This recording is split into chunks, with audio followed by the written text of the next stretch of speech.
An overnight bus ride put me in a small town right after dawn. I then took my sore body and tired mind to a charming little hotel. Fortunately, they had rooms available, so as usual, I cached my bags in the room and headed out for a walk through the town I had been looking forward to seeing, and a major destination for me, the ancient town of Hoi An. I was able to walk only a few blocks from my hotel to the old town. I had seen bits of Hoi An in film clips and in pictures on websites, but I wasn't sure what it would surprise me. I walked down quiet, narrow streets, blocked off to motorized traffic.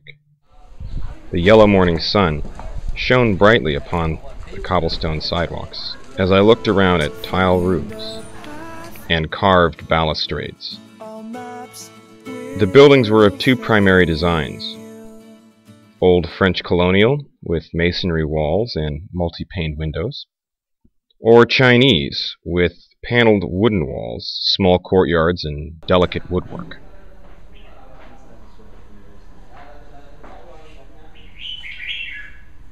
The old town ran along a riverfront to an amazing 16th century Japanese bridge.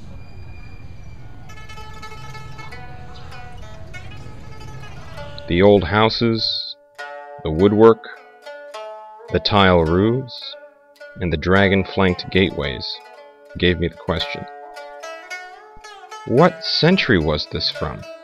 I felt as if I had just stepped into the pages of a novel by Pearl S. Buck.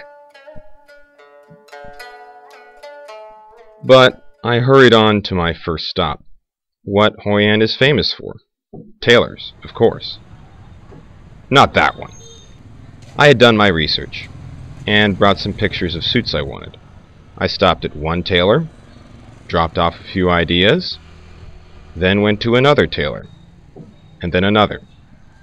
Merchants from China and Japan settled here, and ships from all over the Far East, as well as Portugal and the Netherlands, sailed up the river to unload their cargoes.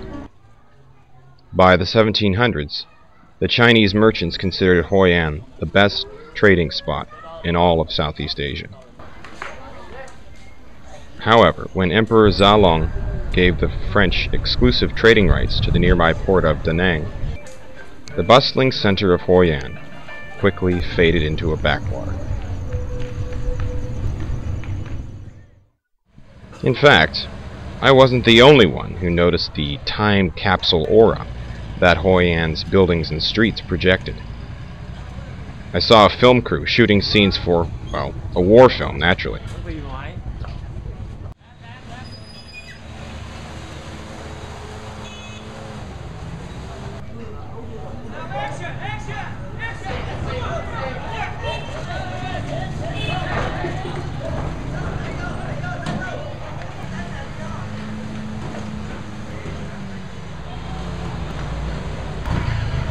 But apparently the locals had seen this before and took it in stride.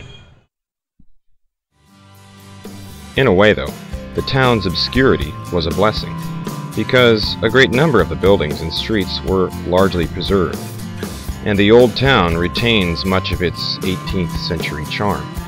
That is, if you discount the souvenir shops, the tailors, the restaurants, and of course, the crowds of tourists. Small restaurant that served fish and chips.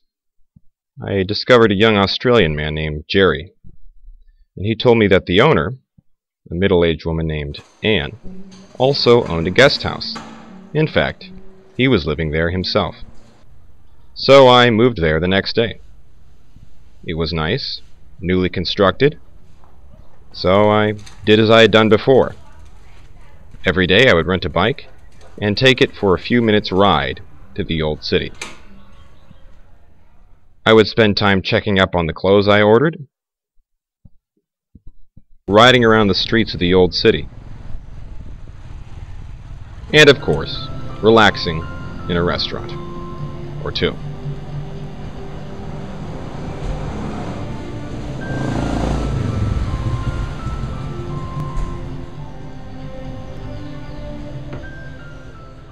In the afternoon, I would usually return to the house, and sometimes I would head out for the beach, which was only 15 minutes away.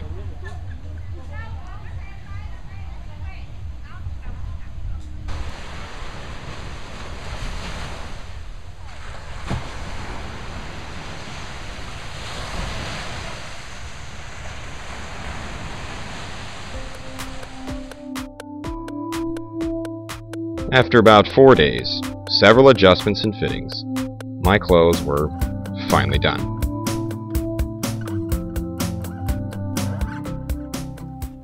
Later in the afternoon, after picking up my finished suits, I headed back. Down by the riverfront, I found a restaurant with a table overlooking the street and the bridge. As darkness fell, the crowds increased, ready to witness Hoi An's main attraction. Every 14th evening of the lunar month, Hoi An holds what's called a New Moon Festival. At about 6:30, the streets were blocked off to motorized traffic, and shortly thereafter, all buildings turned off their white lights, leaving only the colored lanterns to cast a warm glow over the buildings and off the water.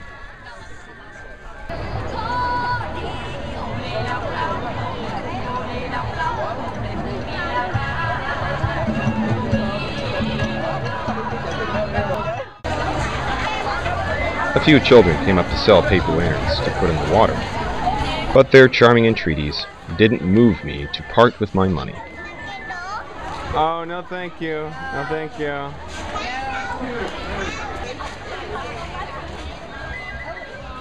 They did have some success with the people around me, though.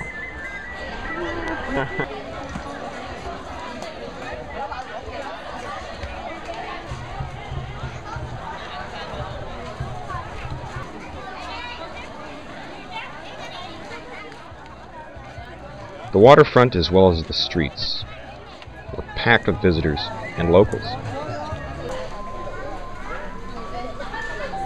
And it seemed as if it was taken as an opportunity for anyone to perform whatever they wanted.